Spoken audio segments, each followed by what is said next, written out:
live from the National News Studio, Sri Lanka.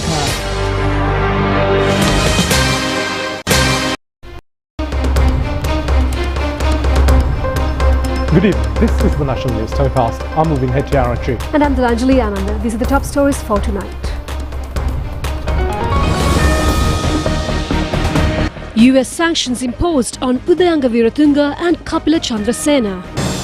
A Gazette notification issued banning the sale of rice more than the controlled price. A crisis regarding the second national list MP post of the NDF. Vajra Abeyewardene accuses of a political theft. The President to visit India on the 15th of this month. National television gets the telecast rights of the Lanka T10 tournament. All matches will be telecast live on ChannelEye. Asian Development Bank provides $30 million for energy projects in Sri Lanka. Israel tries to prevent extremists from reaching the arms storages in Syria. Now for those and other stories in detail. United States of America has imposed sanctions and visa restrictions on two former Sri Lankan officers who had links with corruption. The officials are former Sri Lankan ambassador to Russia, Udayanga Veeratunga, and former Chief Executive Officer of Sri Lankan Airlines, Kapila Chandrasena. The US State Department has published the names of the persons and their close family members, and they have been banned from entering the USA, according to the communique issued. Udayanga Veeratunga is said to have gained personal benefits through corruption and purchasing media aircraft to the Sri Lankan Air Force. Their family members will also come under the ban. In addition, the United States has also decided to name Kapila Chandrasena former Chief Executive Officer since he is too linked with considerable corruption. The United States, in a communique issued yesterday on the occasion of the International Anti-Corruption Day, mentioned Chandrasena, while in office in Sri Lankan Airlines, has taken a bribe to certify the purchase of Airbus aircraft for more than the market value. It has also been declared that his close family members will also come under the ban. The State Department of the United States has taken this action under the clause 7031C. Minister Dr. Nalin Jayasinghe said in a cabinet briefing today that strengthening legal action would be initiated against the concerned people. Cabinet spokesman said that the party has promised to take legal action against corruption of this nature, and action is being taken accordingly. He added that, as said earlier, the suspended investigations commenced along with the filing of court cases. He pointed out that the present government should take legal action after conducting proper investigations and consideration is given. He also said that this will help facilitate the Sri Lankan government in enforcing the law against concerned people. He also said that the certain deals have been conducted beyond the purview of the government, and added that it has to be pointed out that these corruption persons have been conducted these deals at an international level, and the government should take strong legal action against them.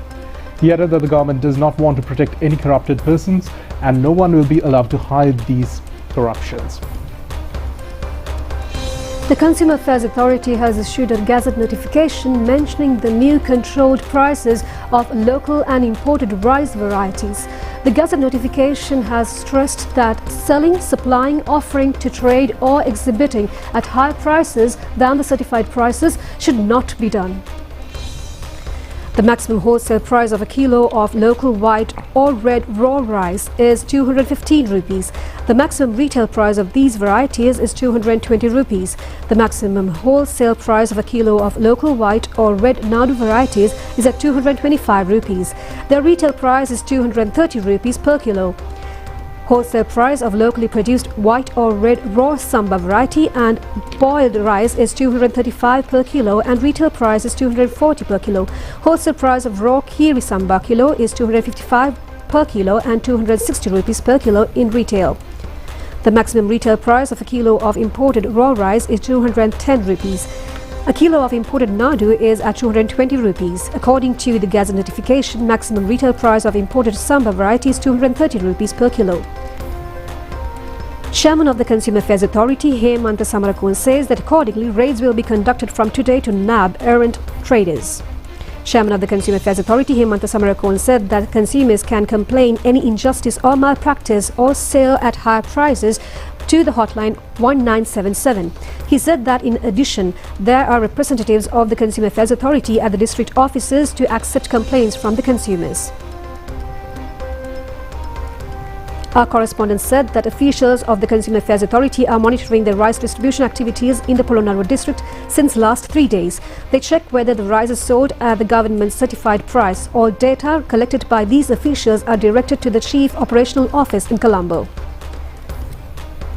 The Consumer Affairs Authority also started monitoring the paddy stores and rice processing centres in the Ampara district yesterday. Accordingly, 250 registered rice mill owners and storekeepers and their stores in the district are being checked. Details are also collected regarding the shops that are supplied with existing stocks of paddy and rice. Our correspondent in Vaunia said that there is no shortage of rice in the district. Required amount of rice for the consumers are being issued without a shortage from the Satosa outlets as well.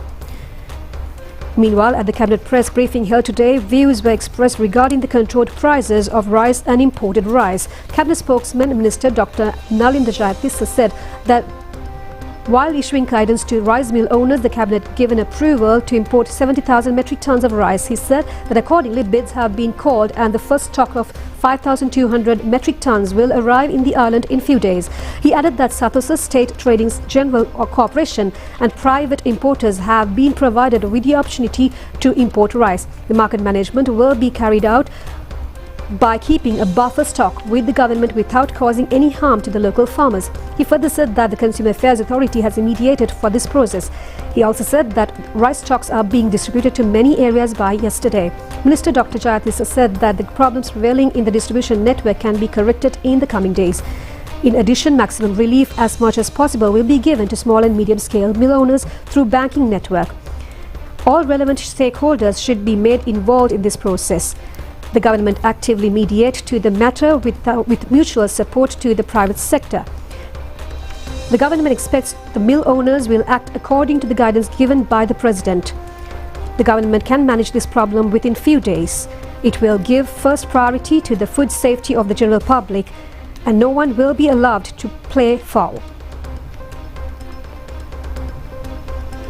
At this press briefing, Minister Dr. Nalinda Jayatissa said that immediate measures are being taken to present regarding the possible shortage of salt in future.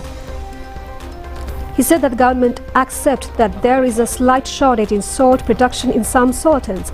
He said that measures will be taken immediately to ease the shortage. No one should be panicked and attempt to collect salt. This will be sold without delay.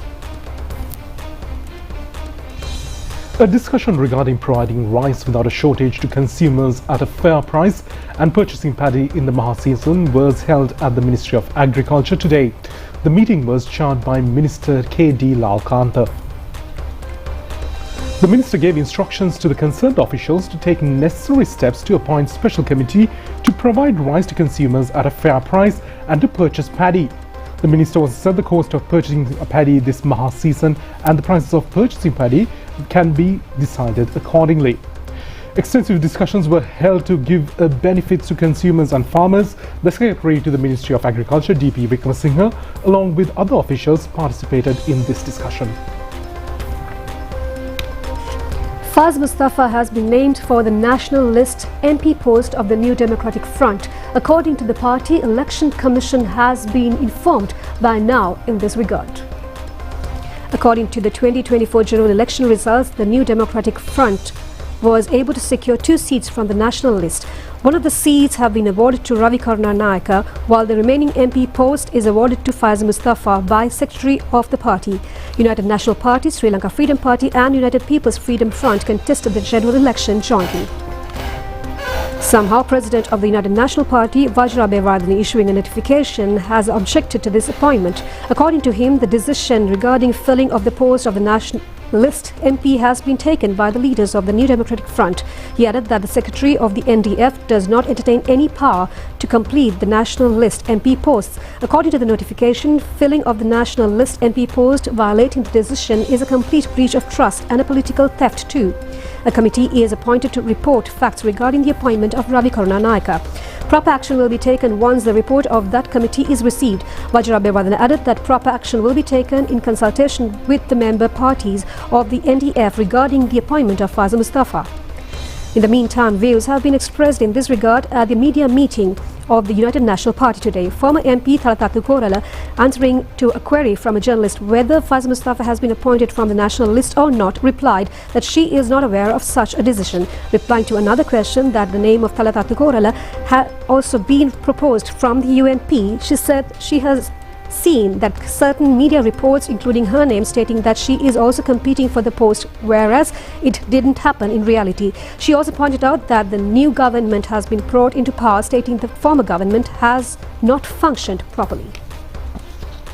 The Indian tour of President Kumar Dissanayake is scheduled to take place on the 15th, 16th and 17th of this month. During the tour, Sri Lanka President will meet his Indian counterpart, Prime Minister and a number of top-level diplomats for talks.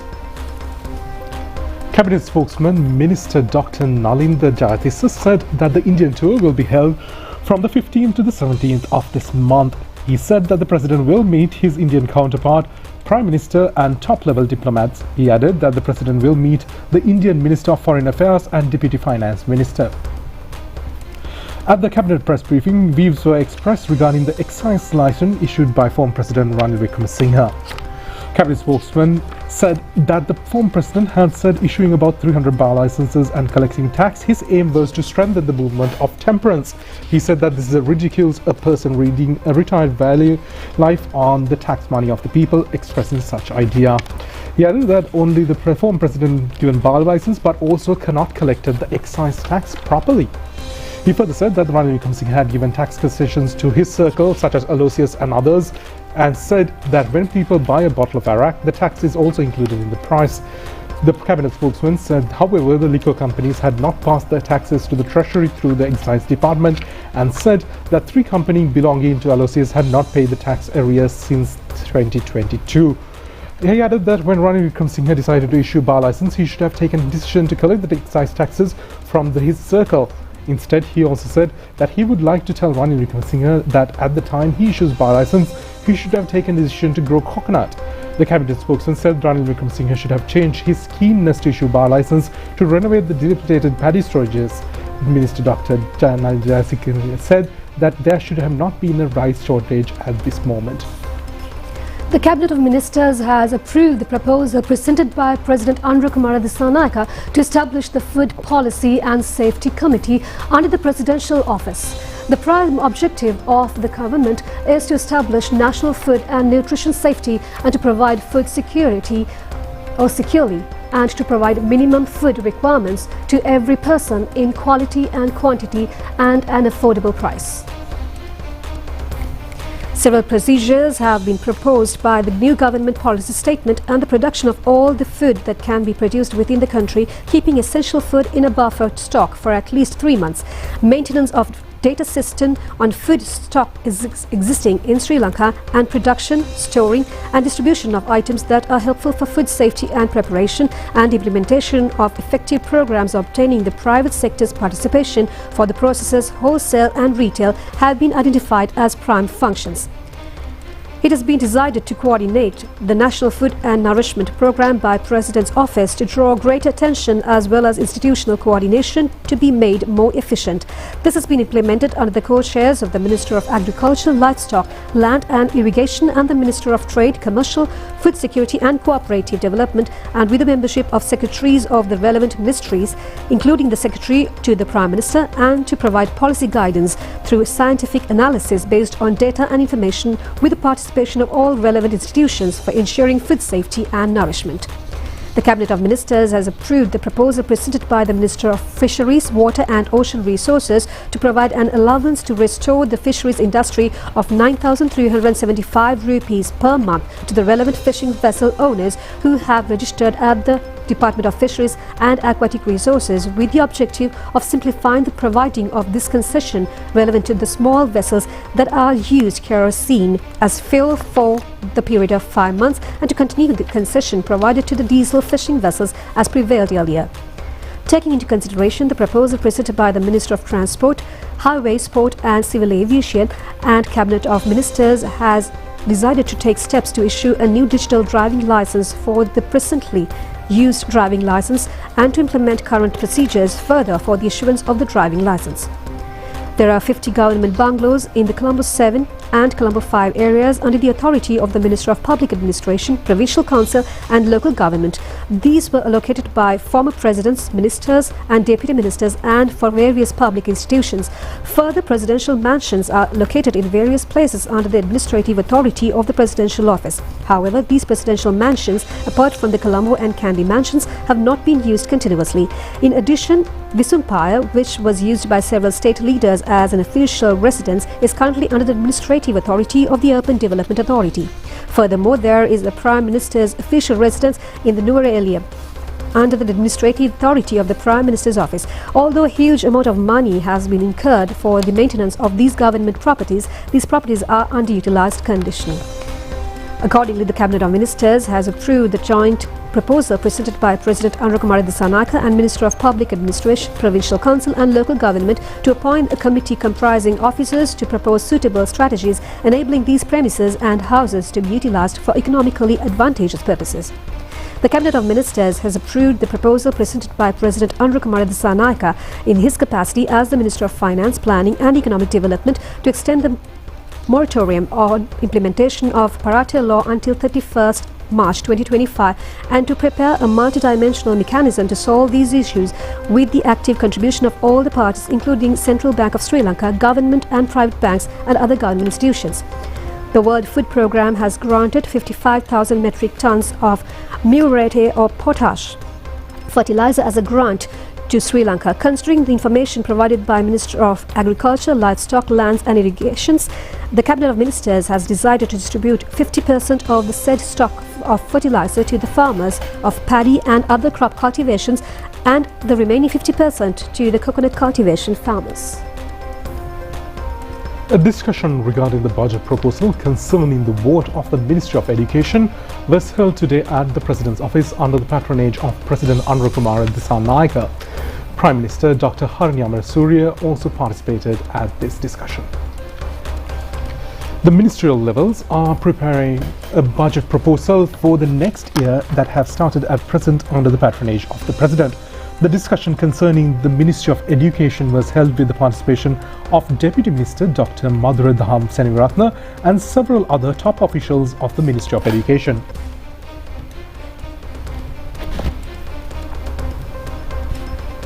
A discussion related to the votes of the Ministry of Health and Mass Media was also held under the patronage of President Anurakumara Dissanayake, Minister Dr. Nalinda Jayatissa, the President's Secretary, Ministry officials and several others were present at this occasion. Former Director of the Colombo Crime Division, SP Neville De Silva, has been remanded until the 13th of this month. This order was given when he was produced before the Ratnapura Magistrate Court today. He was taken into custody yesterday on a complaint made to CID regarding an alleged incident of taking some assets worth 140 million rupees, including gems and vehicles, by force. Accordingly, he was produced before the court today and ordered to be remanded until the 13th of this month.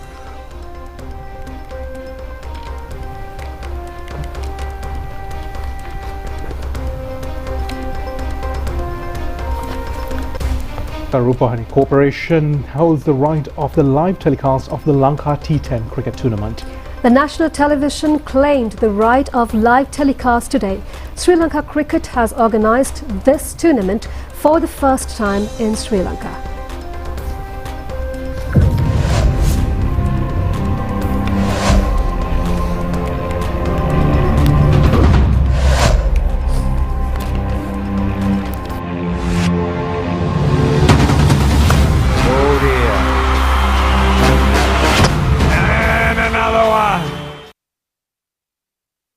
The tournament will commence from tomorrow to the 19th of this month at the Pallekele International Cricket Stadium. All the 25 matches of the tournament will be live telecast by ChannelEye of Sri Lanka Rupavahini Corporation. The opening ceremony is scheduled to be telecast from 2:45 p.m. tomorrow. 6 teams, namely Jaffna Titans, Hambantota Bengal Tigers, Noralia Kings, Colombo Jaguars, Kandy Balls and Gaul Marvels will compete in the tournament. After the opening ceremony, the first match between Jaffna Titans and Hambantota Bangla Tigers will be played at 4 p.m. tomorrow. The final is to be played at 5:30 p.m. on the 19th of this month.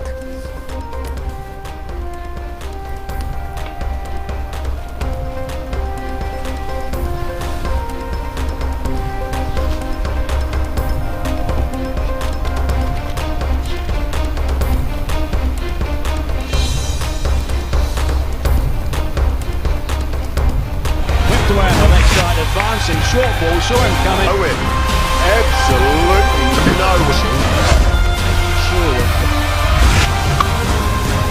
Advancing, hit that well.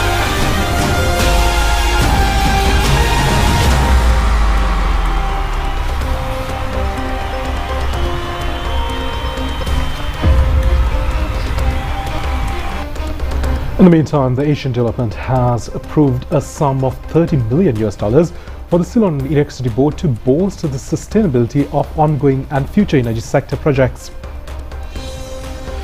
This is designed to support the operational sustainability of ADB Finance energy product, promote initiatives and to increase share of renewable energy. Another aim is to encourage private sector participation of the renewable energy sector, particularly in the context of the country's economic challenges. The facility to finance post-completion activities of the ADB Finance projects, feasibility studies for the advanced renewable energy technologies, preparatory work for the transmission and distribution of upgrades, and capacity building emerging technologies. This financial facility, with an allotment of $15 million, will enhance the operational sustainability of the Meteorological hydropower plant financed by the ADB. The facility will be strengthening the institutional capacity of the CEB. The 15 councillors elected from National People's Power along with the chairman, vice chairman of the LPT Pradesh Sabha took their oath in the morning today in the presence of Deputy Minister Ratna Gamage. Sanat Sumanasiri is the chairman of the LPT Pradesh Sabha, while Sumit Patrage is the Vice Chairman. Member of Parliament Nishant Pereira was also present on the occasion. Parliamentarian Nishant Pereira said that the people of this area had given the responsibility to the 9th local government institution while nothing has been fulfilled before the benefit of them. He added that this will be taken up as a responsibility entrusted on the members. මැරෙනකම් සේවය හදන තැන. ඒ නිසා මේක අපිට බාර දීලා තියෙන මේ වගකීමක් ලෙස ඉෂ්ට කරා. වෙනද දේශපාලන Deputy Minister Ratna Gamage said that on previous occasions when political forces come to power, they were in search of posts and benefits. He pointed out that a team which is ready to render service voluntarily with the power that has been given to the present government. Sri Lanka Textiles, Garments and Leather Industries convened a one-day workshop on the 3rd of the month at the Gag Ballroom at Golf Face Hotel Colombo, co-hosted by the Joint Apparel Association Forum and Solid Rug. The aim was to address the European Union's Corporate Sustainability Due Diligence Directive. The event was attended by Lars Bredel, the Deputy Head of Delegation for the European Union of Sri Lanka and Maldives. Makes the best use of it. So last year, you all know we had the economic crisis in Sri Lanka. It was not a good year for exports in Sri Lanka, but Sri Lanka still exported to the European Union 2.6 billion euro and imported from Europe 1.1 billion.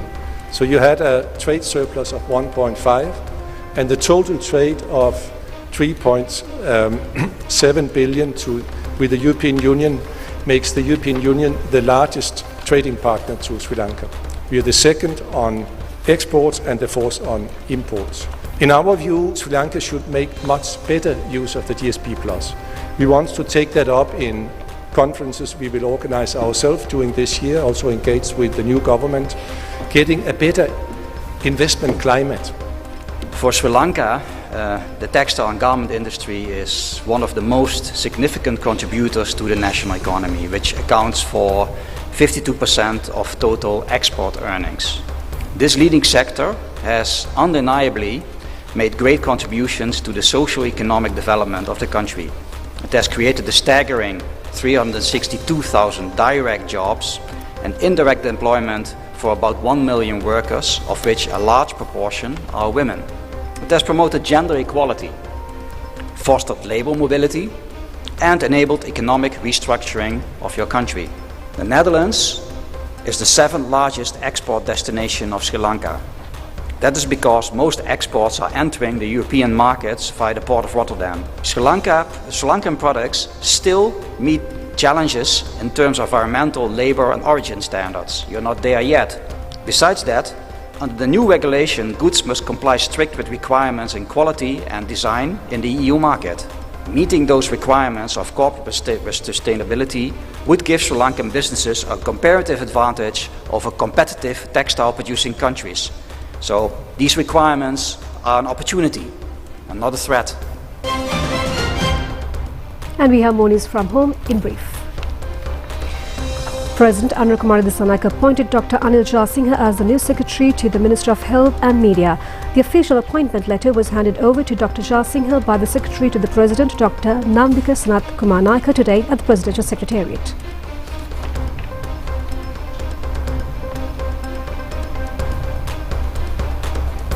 A member of underworld gang and drug smuggler Arumahambi Janit Madhusankar alias Telvate Podilasi was released on bail today by the Balapitiya Magistrates Court.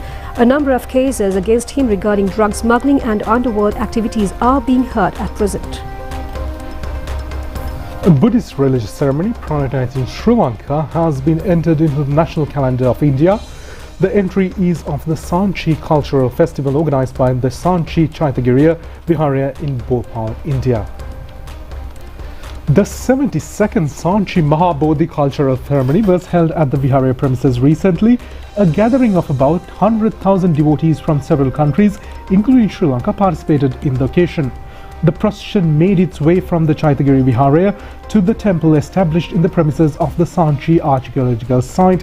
The sacred relics of the chief disciples of the Buddha, Sariyut and Mugalan Arhats are kept at these premises. During the festive season, these sacred relics are taken in a procession for the veneration of the general public. The ceremony is the only religious national festival held in Madhya Pradesh of India. Sanchi Stupa, constructed by Emperor Ashoka, enshrining the sacred relics of the chief disciples of the Buddha during the 5th century BC, has been named a World Heritage Site.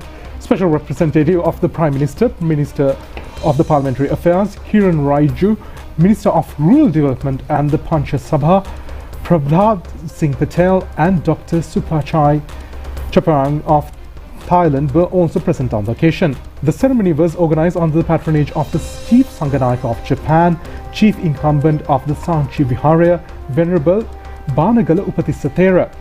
A number of artists from Sri Lanka, Japan, Vietnam, Korea and India joined the cultural festival held parallel to the Sanchi Cultural Festival.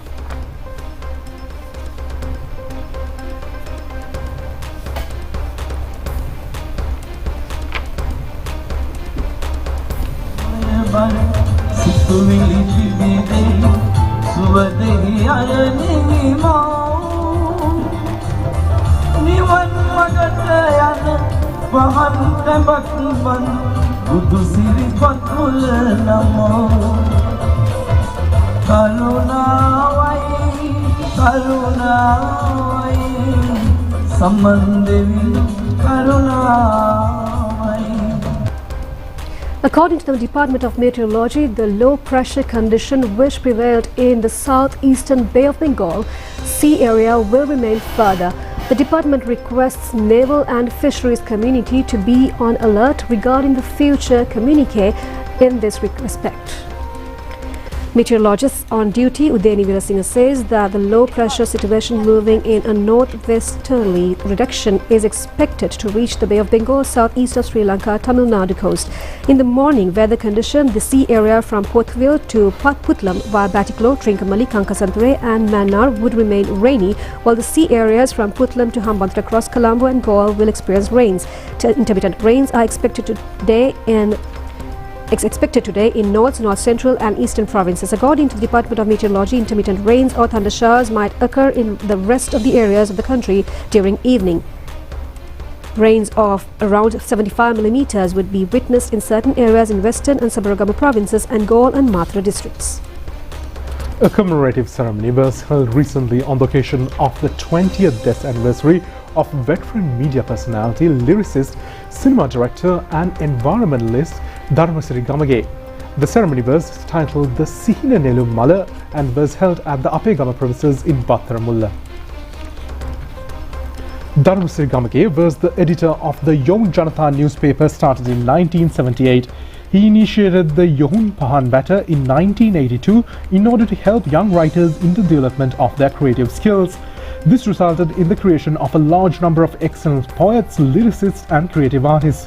Dharamsiri Gamage was an excellent environmental explorer, revealed for the first time for the country about the Jatika Nama Luyana and Rose Tirwana Kanduvatia. An extremely popular lyricist, Dharamsiri Gamage was responsible for outstanding compositions like Sulankurullo, Adare Ran Vimane, Sansara Gamane, Kudagame Madhane and Amma Varune songs. He was responsible in giving the nation unique milestones like the Yasisru and Puja cinematic creations in local cinema. Dharamsiri Gamage, who did an exceptional and memorable service for 40 years as a journalist, was the editor of the prominent local newspapers such as Dinamina, Silumina and Lanka T10. Reputed Professor Sunil Aryaratna, Senior Professor Praneeth Apesundara and Dr. Nanda Malini and a host of artists and media persons participated in the Sihina Nelum Malak ceremony. The Black Star Sapphire, a gemstone along with Burly Cat's Eye, considered the largest in the world, has entered the Guinness Book of World Records. A unique feature is being a Sri Lankan, the owner of both the gemstones. The gem, named Kalu Ara Nul or the Black Star Sapphire, weighs around 3,621.35 carats. This has been found from Alahar area. In the meantime, the weight of the beryl cat's eye found in Madagascar is reported to be 854.95 carats. These gemstones were exhibited recently in the country. The value of these gems is said to be around $500 million. Chief gemologist of the Sri Lanka Gem Research Ashan Sudhir Ramarasinghe said that the world's largest black star sapphire and green beryl cat's eye gemstones belong to Sri Lanka. This has been the only occasion where two gemstones have entered the Guinness World Record from Sri Lanka. This has been described as a special occasion. The Black Star Sapphire has been found from Sri Lanka while the other gemstone has been found in Madagascar. We'll be back with international stories after this break.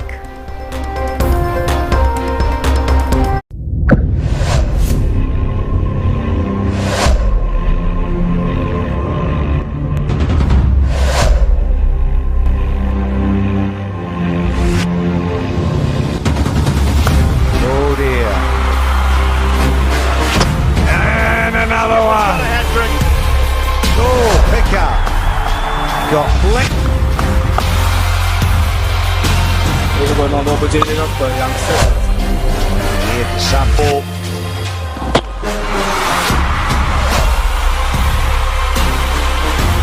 Bit of a nick on that one.